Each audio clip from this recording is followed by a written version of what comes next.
Good morning, नमस्कार साथियों, सबको जोहार। आज हम लोग भारतीय राज्य व्यवस्था यानी इंडियन पॉलिटी में हम लोग पढ़ेंगे कि इसमें संविधान, कार्यपालिका, विधायिका और न्यायपालिका से टेट एग्जाम में यानी सीटेट में और प्रीवियस ईयर्स में कैसे क्वेश्चन पूछे गए हैं, इसका हम लोग विस्तार पूर्वक चर्चा करेंगे। बहुत इंपॉर्टेंट आज का वीडियो होगा, वीडियो पूरा देखिएगा। इतना डिटेल में हम लोग डिस्कस करते जा रहे हैं, इसको डिस्कस करेंगे कि आपको बहुत हेल्प होगा इसमें। चलिए देखते हैं। आज का पहला प्रश्न कहता है कि भारतीय संविधान में विधि के शासन का विचार कहाँ से लिया गया है, यानी जो स्रोत के रूप में हम लोग विदेश से लिए, तो यहाँ पर विधि के शासन का जो विचार आया ये कहाँ से आया, यानी कहाँ से लिया गया। ऑप्शन देखिए, स्विट्जरलैंड, अमेरिका, इंग्लैंड या फिर आयरलैंड। तो इस प्रश्न का सही आंसर सी होगा, इंग्लैंड। यानी भारतीय संविधान के भाग 3 में वर्णित मौलिक अधिकारों यानी फंडामेंटल जो राइट्स हैं के अंतर्गत आर्टिकल 14 यानी अनुच्छेद 14 में विधि के शासन का विचार उल्लेखनीय है या उल्लेखित है, यहाँ वहाँ पर वर्णित है। ठीक है, यह विचार इंग्लैंड के संविधान से लिया गया है। भारतीय संविधान में विभिन्न देशों से लिए गए विचार इस प्रकार, जिसे हम लोग देख सकते हैं। अमेरिका से देखते हैं कि हम क्या लिए हैं। तो अमेरिका के संविधान से हम लोग लिए हैं फंडामेंटल राइट यानी मूल अधिकार, मौलिक अधिकार, न्यायपालिका की स्वतंत्रता, न्यायिक समीक्षा तथा उपराष्ट्रपति का पद, राष्ट्रपति का पद, इस तरह से हम और लिए हुए हैं। ठीक है, आगे देखते हैं आयरलैंड से। देखिए, आयरलैंड के संविधान से भारतीय संविधान ने नीति निर्देशक तत्व यानी directive principle of state policy, नीति निर्देशक तत्व, राज्यसभा में नामित सदस्य यानी जो अपर हाउस राज्यसभा होता है उसमें जो नॉमिनेट होते हैं वो सदस्य, तथा सशक्त केंद्र की अवधारणा को अपनाया गया है। इस प्रकार से हम लोग और आगे चर्चा करेंगे कि कहाँ से, किस देश से क्या क्या विचार आया है, क्या लिया गया है। अगला प्रश्न देखिए आज का, इनमें से कौन भारत का प्रथम मुख्य न्यायाधीश थे। ये क्वेश्चन जीएस में भी बहुत बार पूछा जा चुका है। यहाँ पर प्रथम चीफ जस्टिस इंडिया कौन थे? हरिलाल जे कन्या, एम पतंजलि शास्त्री, पतंजलि शास्त्री, मेहर चंद्र महाजन और एम आर दास। तो आसान प्रश्न, इसका सही आंसर ए होगा, यानी हरिलाल जे कन्या। हरिलाल जे कुशन है ना, जे किशुनदास कन्या, जिसको हम लोग एच जे कन्या, सर्वोच्च न्यायालय के प्रथम मुख्य न्यायाधीश थे, यानी सुप्रीम कोर्ट ऑफ इंडिया के ये फर्स्ट चीफ जस्टिस थे। इनका कार्यकाल जो रहा है 26 जनवरी 1950 से 6 नवंबर 1951 तक था। हरिलाल जे किशुनदास कन्या ने सर्वोच्च न्यायालय के कार्यकारी मुख्य न्यायाधीश यानी जो होता है एक्टिंग चीफ जस्टिस के रूप में 26 जनवरी 1950 को देश के प्रथम राष्ट्रपति डॉक्टर राजेंद्र प्रसाद को राष्ट्रपति के पद में शपथ यही दिलाए थे। ठीक है, 6 नवंबर 1951 को पद में रहते हुए 61 वर्ष की आयु में इनका देहांत हो गया। ये इनको जो है ना हृदयघात के कारण इनका देहांत हो गया। सर्वोच्च न्यायालय में नियुक्ति से पूर्व वह मुंबई उच्च न्यायालय के मुख्य न्यायाधीश के पद में कार्यरत थे। अगला प्रश्न चलते हैं, संविधान के किस भाग में पंचायती राज व्यवस्था संबंधी प्रावधान दिए गए हैं? ठीक है, भाग 3, भाग 9, भाग 6 या भाग 4। तो इसका सही आंसर यहाँ बी होगा, यानी भाग 9। भारतीय संविधान के भाग 9 में पंचायती राज व्यवस्था संबंधी प्रावधान दिए गए हैं। 73वें अमेंडमेंट यानी 73वें संविधान संशोधन अधिनियम 1992 के अंतर्गत भारतीय संविधान में भाग 9 में 11वीं अनुसूची को जोड़ा गया। भाग 9 में अनुच्छेद 243 ए से अनुच्छेद 243 ओ तक ग्राम पंचायत की संरचना तथा क्रिया विधि का विवरण दिया गया है। भारतीय संविधान के अनुच्छेद 40 जो नीति निर्देशक तत्व में ग्राम पंचायती राज व्यवस्था के गठन का प्रावधान किया गया है, जिसके आधार पर पंचायतों के गठन को कानूनी रूप दिया गया है। अगला प्रश्न चलते हैं, 74वें संविधान संशोधन का संबंध है ना, यानी 74वें संविधान संशोधन हुआ उसका क्या संबंध है, किसके साथ संबंध है? राष्ट्रपति की शक्तियों से, ग्रामीण स्थानीय स्वशासन से, शहरी स्थानीय स्वशासन से, और डी में है संसद की शक्तियों से। तो स्पष्ट है, इसका सही आंसर होगा यहाँ शहरी स्थानीय स्वशासन से। 74वें संविधान संशोधन अधिनियम 1993 शहरी स्थानीय स्वशासन की व्यवस्था को विधिक रूप प्रदान करता है। इस अधिनियम की सहायता से भारतीय संविधान में भाग 9 ए तथा अनुसूची 12वीं अनुसूची को स्थान दिया गया है। याद रखेंगे 12वीं अनुसूची को स्थान दिया गया है। संविधान के भाग 9A में अनुच्छेद 243 पी से अनुच्छेद 243 2G को जोड़कर शहरी स्थानीय स्वशासन के संगठन, संरचना, गठन तथा शक्तियों को परिभाषित किया गया है। शहरी स्थानीय स्वशासन में 3 प्रकार की संरचना को महत्व प्रदान किया गया है और ये कौन कौन है देख लीजिए यहाँ, नगर निगम, नगर पालिका परिषद तथा नगर पंचायत। चलिए अगला प्रश्न चलते हैं। लोकसभा और राज्यसभा की संयुक्त बैठक किसके द्वारा आहूत की जाती है? यानी अपर हाउस पार्लियामेंट में जो होता है अपर हाउस और लोअर हाउस, यानी लोकसभा और राज्यसभा, लोकसभा और राज्यसभा, लोकसभा को हम लोग लोअर हाउस बोलते हैं, राज्यसभा को अपर हाउस बोलते हैं, कि संयुक्त बैठक किसके द्वारा आहूत की जाती है? संसद के द्वारा, राष्ट्रपति के द्वारा, लोकसभा अध्यक्ष के द्वारा या फिर राज्यसभा का सभापति के द्वारा। तो यहाँ पर इसका आंसर होगा बी, राष्ट्रपति के द्वारा। यानी भारत में संसद के दोनों सदनों यानी लोकसभा लोअर हाउस और राज्यसभा अपर हाउस की संयुक्त बैठक आयोजित करने की शक्ति राष्ट्रपति को प्राप्त है। इम्पॉर्टेंट है बहुत। राष्ट्रपति भारतीय संविधान के अनुच्छेद 108 के अनुसार किसी विधेयक पर असहमति के दौरान संसद का संयुक्त अधिवेशन आहूत कर सकता है। संसद के संयुक्त अधिवेशन की अध्यक्षता याद रखना है, यहाँ पर जॉइंट मीटिंग होता है संसद पार्लियामेंट में, तो संयुक्त अधिवेशन की अध्यक्षता लोकसभा अध्यक्ष यानी स्पीकर के द्वारा किया जाता है। ठीक है, लोकसभा अध्यक्ष की अनुपस्थिति में, यानी स्पीकर जब अनुपस्थित रहता है, वहाँ प्रेजेंट नहीं रहता है पार्लियामेंट में, तब संयुक्त बैठक की अध्यक्षता लोकसभा का उपाध्यक्ष करता है। याद रखना है, लोकसभा का उपाध्यक्ष करता है। राज्यसभा का सभापति उपराष्ट्रपति होता है। याद रखना है, राज्यसभा का सभापति जो होता है वह उपराष्ट्रपति होता है। भारतीय संविधान में धन विधेयक बहुत इंपॉर्टेंट है। भारतीय संविधान में धन विधेयक तथा संविधान संशोधन विधेयक को लेकर संसद के दोनों सदनों की संयुक्त बैठक का कोई प्रावधान यहाँ नहीं है। अगला प्रश्न देखते हैं। इनमें से कौन वर्तमान राष्ट्रीय महिला आयोग की अध्यक्षा है? ठीक है, यानी चेयरमैन अभी वर्तमान में कौन है? मालिनी भट्टाचार्य, गिरिजा व्यास, रेखा शर्मा या फिर यामसिन अब्बर। तो यहाँ पर इसका सही आंसर होगा यहाँ पर जो इस समय जो आया था क्वेश्चन 2018 में, इस समय रेखा शर्मा थी। यानी रेखा शर्मा वर्तमान में यानी 2018 में राष्ट्रीय महिला आयोग की अध्यक्ष है। ठीक है, इन्हें 7 अगस्त 2018 को इस पद पर नियुक्त किया गया है।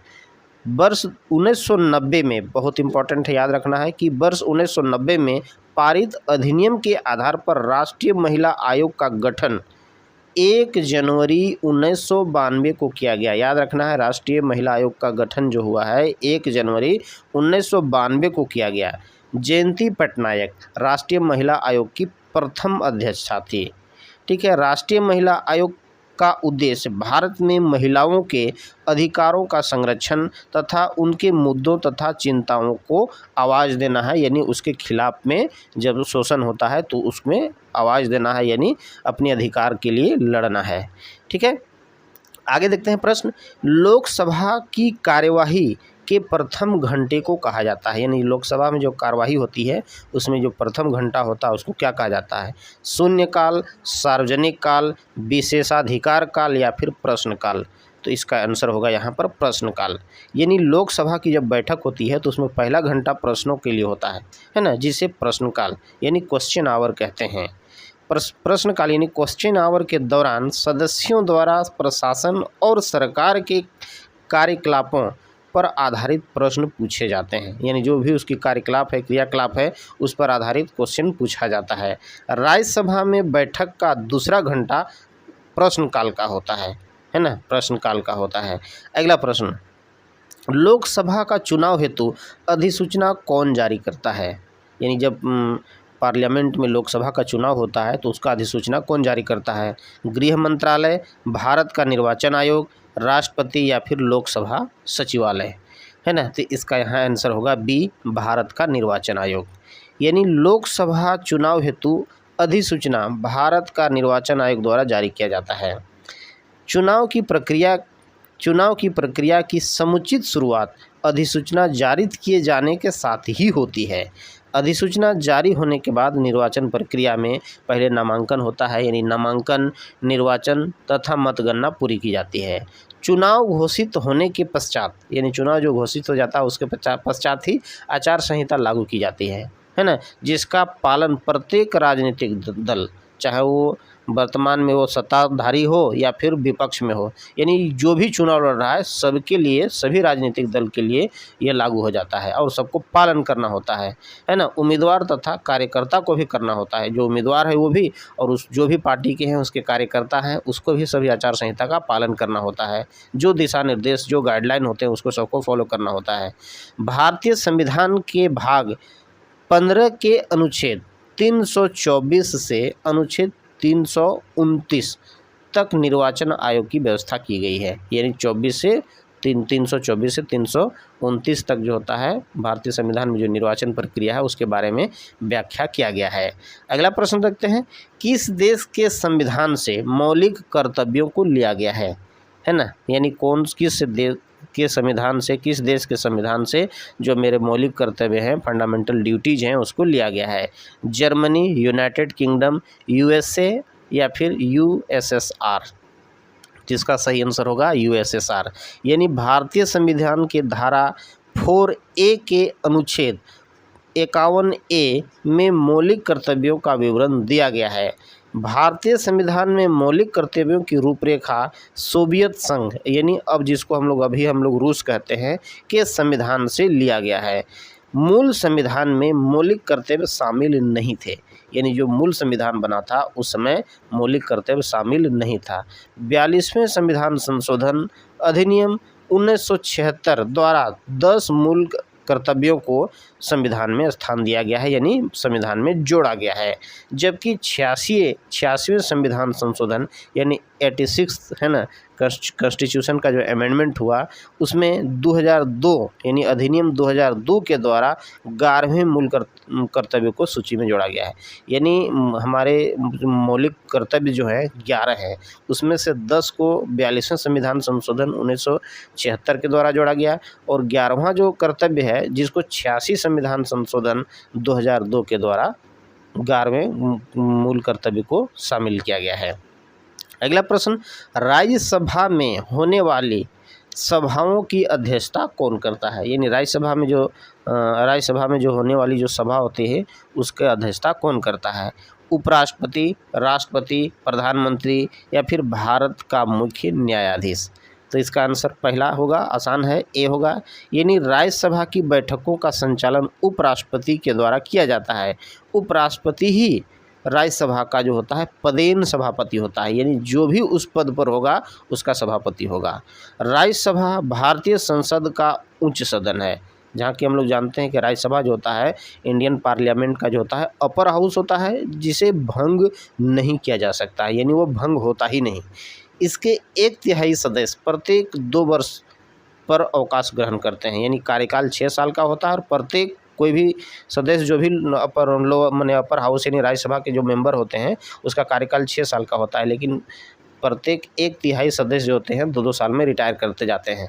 राज्यसभा के सदस्यों का कार्यकाल 6 वर्ष का होता है, जबकि इसके सभापति का कार्यकाल मात्र 5 वर्ष का होता है। एक यहाँ पर याद रखने की वाली चीज़ है, यानी यहाँ राज्यसभा के जो भी सदस्य होते हैं उसका कार्यकाल 6 साल का होता है, जबकि इसके सभापति जो होते हैं उसका कार्यकाल, यानी जो सभापति मतलब उपराष्ट्रपति सभापति होता है और वो 5 साल का ही होता है, 5 साल का ही उसका टर्म होता है और इसलिए उसका सभापति का कार्यकाल जो होता है 5 साल का होता है ना। राज्यसभा में अधिकतम सदस्यों की संख्या भी याद रखना है जो 250 होती है, जिसमें 12 सदस्यों का मनोनयन जो होता है राष्ट्रपति द्वारा किया जाता है, यानी 12 जो सदस्य होते हैं उसका मनोनयन होता है, नॉमिनेट किए जाते हैं। ठीक है, अगला प्रश्न देखते हैं, राजस्थान में कुल लोकसभा सदस्यों की संख्या क्या है। देखिए राजस्थान का प्रश्न है, लेकिन इस तरह के प्रश्न आपको अपने राज्य में झारखंड में भी पूछा जा सकता है कि लोकसभा के सदस्य कितने हैं, टोटल संसद सदस्य कितने हैं, राज्यसभा में कितने सदस्य हैं।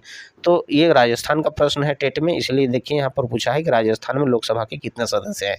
तो देखिए चलिए 20, 25, 22 या 24, तो इसका आंसर बी होगा 25। यानी राजस्थान में कुल लोकसभा सदस्यों की संख्या 25 है।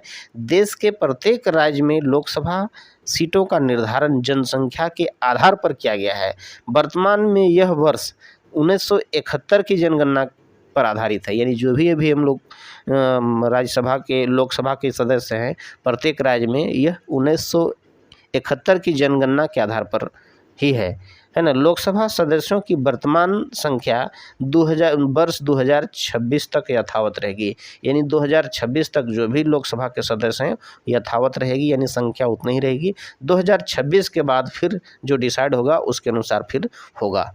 आगे देखते हैं, भारत में उपभोक्ता संरक्षण अधिनियम किस वर्ष लागू किया गया। ऑप्शन देखिए 1981 में, 1985 में, 1986 या फिर 1988 में। तो इस प्रश्न का सही उत्तर जो होगा यहाँ सी होगा। यानी उपभोक्ता के हितों के संरक्षण के लिए संसद ने वर्ष 1986 में पहली बार उपभोक्ता संरक्षण अधिनियम पारित किया। इंपॉर्टेंट क्वेश्चन है ये।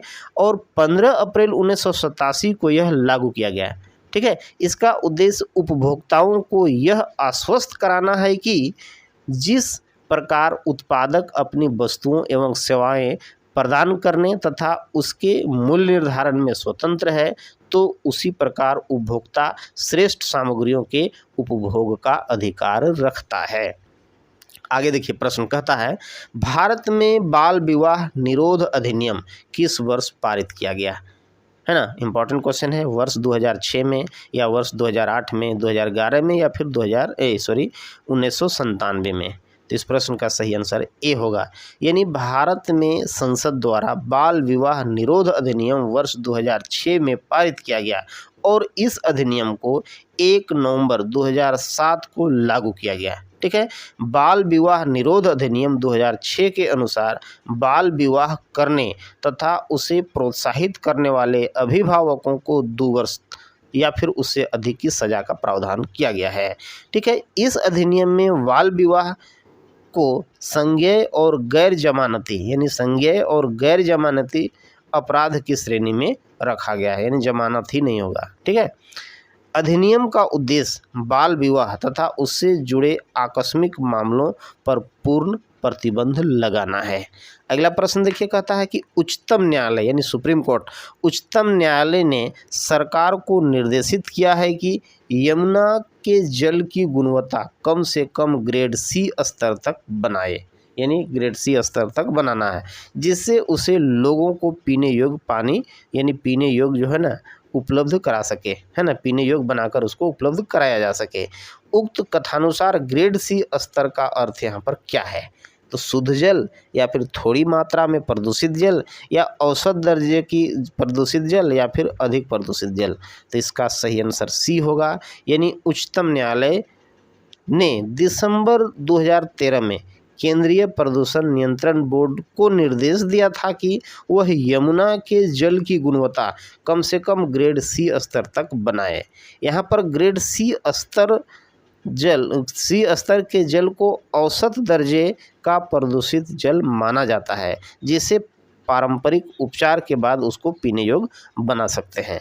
ठीक है, अगला प्रश्न देखिए, कहता है कि निम्न में से किस शहर में स्वायत्त शासी निकाय के रूप में नगर निगम नहीं है। हिसार, सोनीपत, अंबाला या फिर पंचकुला।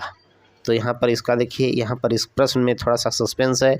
यानी यहाँ पर दिया गया है कि जो भी प्रश्न में दिया गया है समय सोनीपत को नगर निगम का दर्जा प्राप्त नहीं था, किंतु जुलाई 2015 के बाद सोनीपत को नगर निगम का दर्जा प्राप्त हुआ।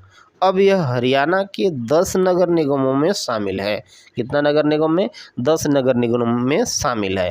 राज्य सरकार द्वारा 3 लाख से अधिक जनसंख्या वाले शहरों को नगर निगम का दर्जा दिया जाता है, याद रखना है इसको। फिर देखिए, वर्ष 2011 की जनगणना के अनुसार सोनीपत की जनसंख्या जो हो गया 2,77,000 थी। वर्ष 2015 में सोनीपत की जनसंख्या का अनुमान जो होता है 4,36,000 लगाया गया है, जिस आधार पर इसे नगर निगम घोषित किया गया है। अब हम लोग देखते हैं अगला प्रश्न, निम्नलिखित में से कौन से कार्य ग्राम सभा के हैं?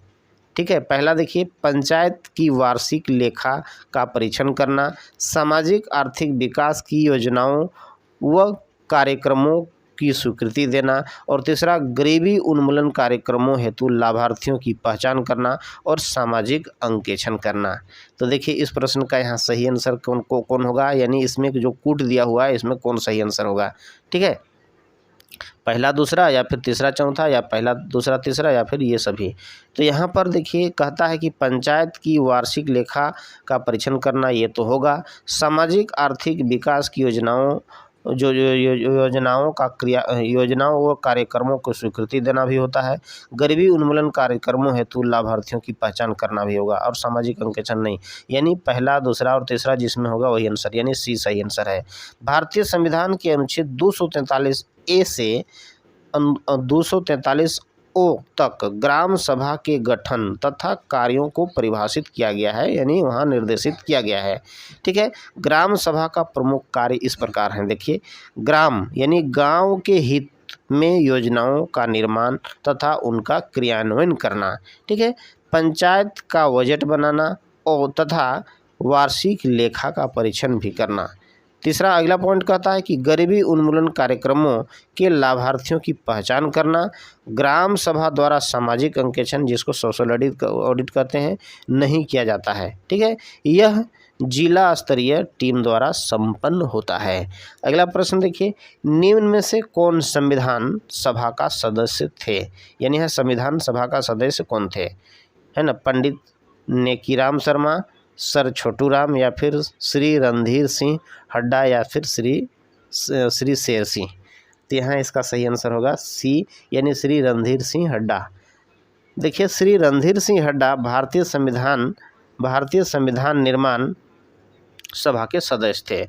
संविधान निर्मात्री सभा में इनका चुनाव तत्कालीन ईस्ट पंजाब प्रोविंस से हुआ था। वह संविधान सभा में भारतीय राष्ट्रीय कांग्रेस के सदस्य थे। ये संविधान सभा में भारतीय राष्ट्रीय कांग्रेस के सदस्य के रूप में थे। ठीक है, रणबीर सिंह हड्डा प्रसिद्ध स्वतंत्रता सेनानी थे। उन्होंने स्वतंत्रता आंदोलन के दौरान अनेक वर्ष जेल में व्यतीत किया, यानी जेल में बिताए। 1 फरवरी 2009 को 94 वर्ष की आयु में इनका निधन जो होता है रोहतक यानी हरियाणा में हो गया। ये हरियाणा टेट का प्रश्न है। इसी तरह झारखंड से भी क्वेश्चन पूछे जा सकते हैं। ठीक है, आगे देखिए, निम्नलिखित में कौन सा मौलिक अधिकारों के उपयोग का एक उदाहरण नहीं है? यानी जो भी यहाँ फंडामेंटल राइट्स के उपयोग का उदाहरण कौन नहीं है?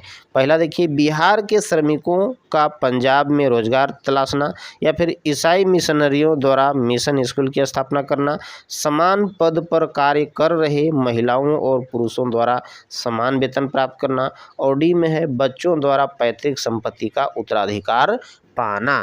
तो यहाँ इस प्रश्न का सही आंसर जो होगा वो डी होगा, यानी भारतीय संविधान के भाग 3 में अनुच्छेद 12 से अनुच्छेद 35 तक मौलिक अधिकार का प्रावधान किया गया है। यानी आर्टिकल 12 से लेकर 35 तक फंडामेंटल राइट्स हैं। ठीक है, मूल अधिकार में मौलिक अधिकारों की संख्या 7 थी। यानी मूल संविधान जो था उसमें मौलिक अधिकार कुल 7 थे, किंतु 1978 में 44वें संविधान संशोधन अधिनियम के द्वारा संपत्ति का अधिकार, यानी धन संपत्ति का जो अधिकार को एक कानूनी अधिकार का दर्जा दिया गया, और अतः अब जो होता है बच्चों द्वारा पैतृक संपत्ति का उत्तराधिकार पाना मौलिक अधिकारों का उपयोग नहीं है। ठीक है, अतः प्रश्न में दिए गए अन्य विकल्प मौलिक अधिकारों का उपयोग का उदाहरण यहाँ पर है। अगला देखिए, कहता है कि राष्ट्रपति द्वारा राज्यसभा में कितने सदस्य का मनोनयन होता है? अभी हम लोग चर्चा कर चुके हैं इसको पहले ही। देखिए कितना मनोनयन करता है, 12, 18, 20 या 22। तो आसान है, इसका चर्चा भी हम लोग अभी ही किए हैं, इसी है ना, 12 होगा इसमें। अनुच्छेद 80 यानी आर्टिकल 80 के अंतर्गत राष्ट्रपति द्वारा राज्यसभा में 12 सदस्यों का मनोनयन किया जाता है, जो साहित्य, विज्ञान, खेल, कला और सामाजिक सेवा के क्षेत्र में है ना विशेष अनुभव प्राप्त किए हैं या योगदान दिए हैं। राज्यसभा के कुल सदस्यों की संख्या अभी चर्चा की है 250 है। ठीक है, और इसका कार्यकाल जो होता है 6 वर्ष का होता है, यानी 6 वर्ष इसका कार्यकाल निर्धारित है। आगे देखिए, ग्राम पंचायतों का कार्य है, क्या कार्य है? जल संसाधनों का रखरखाव, स्कूलों का निर्माण, बीपीएल लाभार्थियों की सूची तैयार करना और उपरोक्त में से सभी। आसान प्रश्न, इसमें सभी आंसर होगा। यानी ग्राम पंचायत पंचायती राज व्यवस्था की सबसे छोटी इकाई होती है। ग्राम पंचायत के प्रमुख को मुखिया अथवा प्रधान कहा जाता है, यानी यहाँ पर हम लोग मुखिया कहते हैं। ग्राम पंचायत के प्रमुख को क्या कहते हैं? मुखिया कहते हैं। यानी हम लोग देखते हैं इसका निर्वाचन जो होता है 5 साल के लिए किया जाता है। ग्राम पंचायतों का कार्य जल संसाधनों का रखरखाव, स्कूलों का निर्माण कराना, कार्यक्रमों के लाभुकों की सूची का निर्माण करना तथा बीपीएल लाभार्थियों की सूची को तैयार करना, ये सभी काम मुखिया का होता है। आगे देखते हैं, कहता है कि भारतीय संविधान द्वारा उपलब्ध किए गए मूलभूत अधिकारों का उद्देश्य क्या है? ऑप्शन देखिए, बच्चों का सर्वांगीण विकास करना, पुरुषों का सर्वांगीण विकास करना, या फिर महिला सशक्तिकरण, और चौथा में कहता है कि नागरिकों के व्यक्तित्व का सर्वांगीण विकास करना। तो इसका आंसर यहाँ पर जो होगा डी होगा, यानी नागरिकों के व्यक्तित्व का सर्वांगीण विकास करना भारतीय संविधान द्वारा उपलब्ध कराई गई मूलभूत अधिकारों का उद्देश्य होता है। देखते हैं यहाँ पर, देखिए, नागरिकों के व्यक्तित्व का सर्वांगीण विकास के लिए भारतीय संविधान द्वारा मूलभूत अधिकार अथवा मौलिक अधिकार, फंडामेंटल राइट्स जो हैं उपलब्ध कराए गए हैं। ये ऐसे अधिकार हैं जो व्यक्ति के व्यक्तित्व के विकास के लिए आवश्यक होता है। राज्य द्वारा इनमें सामान्य तौर पर हस्तक्षेप संभव नहीं है। आगे देखिए, कहता है कि भारतीय नागरिकों को प्राप्त मौलिक अधिकार को हम लोग देखते हैं कि जो आर्टिकल 12 से लेकर के 35 तक है। यहाँ पर देखते हैं समानता का अधिकार जो दिया है आर्टिकल 14 से 18 तक दिया गया है। फिर स्वतंत्रता का अधिकार अनुच्छेद 19 से लेकर 22 तक है। शोषण के विरुद्ध अधिकार, यदि आपको कोई शोषण करता है तो उसके विरुद्ध अधिकार आपको दिया है कि 23-24 आर्टिकल है। फिर देखिए धार्मिक स्वतंत्रता का अधिकार अनुच्छेद 25 से 28 तक है। सांस्कृतिक एवं शिक्षा संबंधी अधिकार जो होता है 29-30 आर्टिकल में है। उसी तरह देखते हैं कि संवैधानिक उपचारकों का अधिकार जो होता है यहाँ पर दिया गया है 32 अनुच्छेद में। इस तरह से हम लोग देखते हैं कि अगला प्रश्न फिर आगे देखते हैं, कहता है कि निम्न में से कौन सा अनुच्छेद सार्वभौमिक मानवाधिकार सुनिश्चित करता है, यानी सार्वभौमिक मानवाधिकार को सुनिश्चित करता है? अनुच्छेद 10, अनुच्छेद 15, अनुच्छेद 20 या अनुच्छेद 25? तो ध्यान से देखिए, इस प्रश्न का सही आंसर होगा बी, यानी भारतीय संविधान का अनुच्छेद 15 जो है मौलिक सार्वभौमिक अधिकार को सुनिश्चित करता है। अनुच्छेद 15 में समानता का अधिकार वर्णित है। यह 2 खंडों में विभाजित है, यानी इसको हम लोग 2 भाग में बांटते हैं। पहला देखते हैं कि अनुच्छेद 15 का भाग प में, यानी पहला में, के अनुसार राज्य किसी नागरिक के विरुद्ध केवल धर्म, मूल वंश, जाति, लिंग, जन्म स्थान या इनमें से किसी के आधार पर कोई विभेद नहीं करेगा। ठीक है। फिर कहता है कि अनुच्छेद 15(2) में कहता है के अनुसार किसी व्यक्ति को सार्वजनिक उपयोग के संदर्भ में निर्योग्य साबित नहीं किया जा सकता है।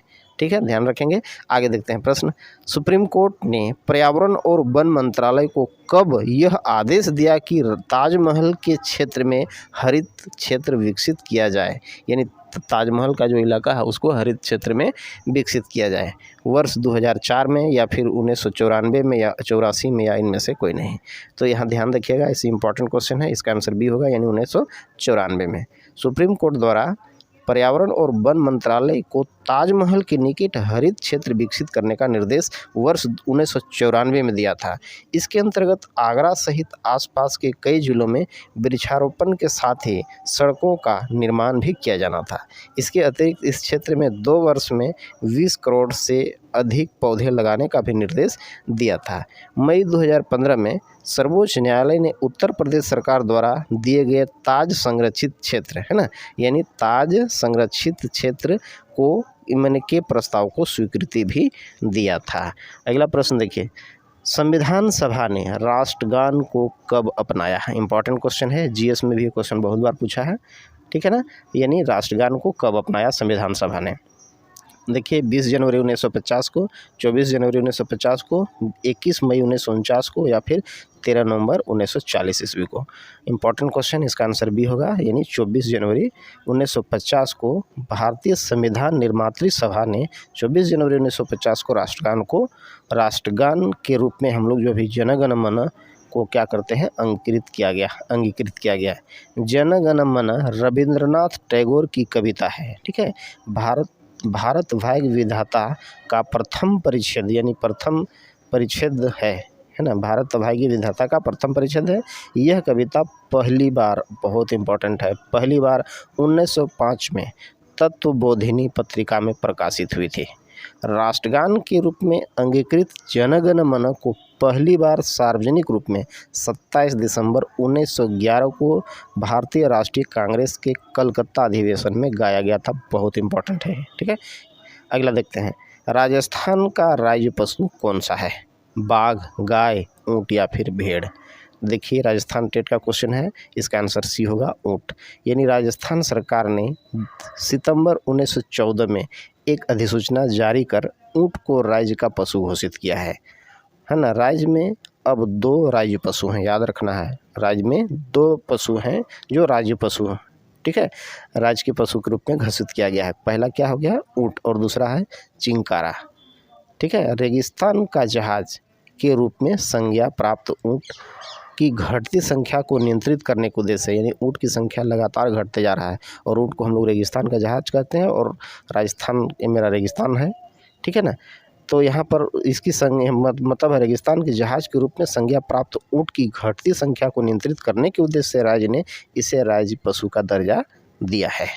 ठीक है ना, ऊँट मूल रूप से थार के रेगिस्तान में पाया जाता है तथा इस क्षेत्र की बड़ी जनसंख्या के आजीविका का ये प्रमुख स्रोत भी है। अगला प्रश्न देखिए, मोनाल उत्तराखंड के अतिरिक्त किस राज्य का राष्ट्रीय पक्षी है, यानी राज्य पक्षी है, अरुणाचल प्रदेश, जम्मू कश्मीर, हिमाचल प्रदेश या मेघालय।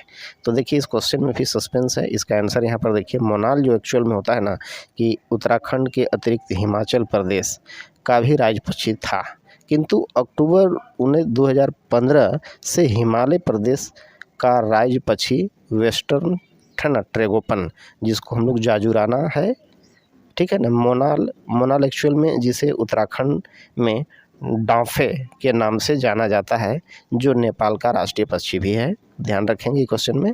आगे देखिए, कहता है कि निम्न में से कौन सा उत्तराखंड का राज्य प्रतीक नहीं है ना, मोनाल, बुसा, बुरांश, बाघ या कस्तूरी मृग। तो इसका आंसर सी होगा, बाघ है। यानी वर्ष 2001 में उत्तराखंड सरकार ने राज्य प्रतीकों का निर्धारण किया। उत्तराखंड का राज्य पशु को हम लोग देखते हैं कस्तूरी मृग, जिसको हम लोग मस्क डियर, राज्य पक्षी मोनाल तथा राज्य वृक्ष बुरांश है। बुरांश का जो बॉटनिकल नेम जो होता है, वानस्पतिक नाम जो होता है, रोडोडेंड्रॉन अर्बोरियम है। उत्तराखंड का राज्य फूल जो होता है ब्रह्म कमल है। इसका वैज्ञानिक नाम सोसूरिया ओबोलाटा है ना, सोसूरिया ओबोलाटा है। इसे कौलपद्म के नाम से भी जाना जाता है। अब देखिए, आसान प्रश्न है, सबके लिए आसान है कि भारत का राष्ट्रीय पशु यहाँ पर क्या है, मोर, शेर, बाघ या चिंकारा। तो अभी इसका आंसर हम लोग देखे हैं, बाघ होगा। यानी यहाँ पर देखिए, बाघ अथवा रॉयल टाइगर भारत का राष्ट्रीय पशु है। इसकी शक्ति, चपलता है ना, लावण्यता, साथ ही बाघों की घटती संख्या तथा इसके संरक्षण की चिंता के कारण इसे राष्ट्रीय पशु का दर्जा दिया गया है। नवंबर 2018 में हुई जनगणना के अनुसार भारत में बाघों की कुल संख्या जो है 2276 है। ठीक है ना। आप देखते हैं अगला प्रश्न कहता है, राष्ट्रीय गीत की रचयिता कौन है, यानी जो राष्ट्रीय गीत है उसके रचयिता कौन है। बंकिम चंद्र चट्टोपाध्याय, रविंद्रनाथ टैगोर, मोहम्मद इकबाल या फिर मैथिली शरण गुप्त। आसान प्रश्न, इसका आंसर ए होगा, बंकिम चंद्र चट्टोपाध्याय। यानी राष्ट्रीय गीत जिसको हम लोग वंदे मातरम कहते हैं, इसके रचयिता प्रसिद्ध बांग्ला साहित्यकार बंकिम चंद्र चट्टोपाध्याय हैं। यह गीत इनके उपन्यास, याद रखना है, आनंद मठ से लिया गया है, यानी आनंद मठ का कुछ अंश है, जिसकी रचना 1882 ईस्वी में की गई थी। इस गीत को जो है ना संगीतबद्ध करने, यानी इसका जो राग दिया गया है, धुन दिया गया है, संगीतबद्ध करने का श्रेय रविंद्रनाथ टैगोर को ही दिया जाता है। ठीक है।